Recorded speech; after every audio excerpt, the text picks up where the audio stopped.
How to blur in CapCut. Hello guys, this is Atticus and welcome back to another tutorial video. In today's video, I'll teach you guys how you can blur in CapCut.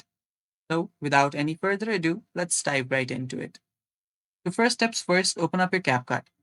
After you've opened up your CapCut, simply create a new project or start a project that you're already working on.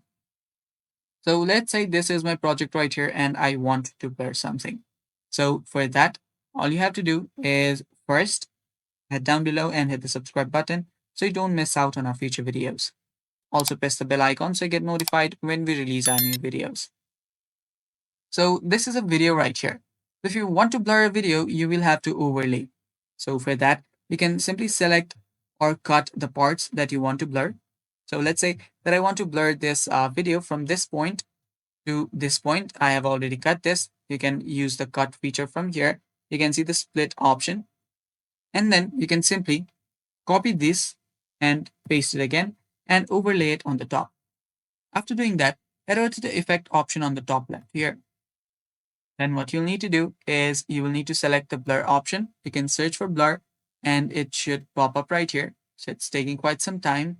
So yeah, just wait for it.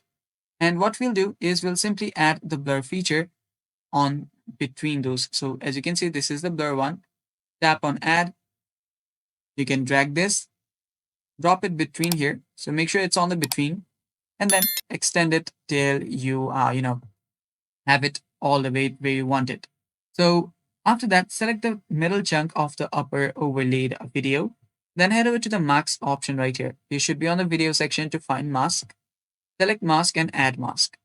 After you've done that, you'll see this option. So you can, place it like this. But what we'll do is we'll just want to blur the dice. So we'll just scroll down a bit and there you'll see in reverse option. Tap on reverse and it should reverse it. And there you can see there is the blur. You can change the intensity of blur from here. And yeah, you're good to go. Now you can export the video. As you can see, this will only be till this point and it's gone. And that's how you do this. Thanks for watching. Stay tuned for more upcoming videos and bye-bye. Take care.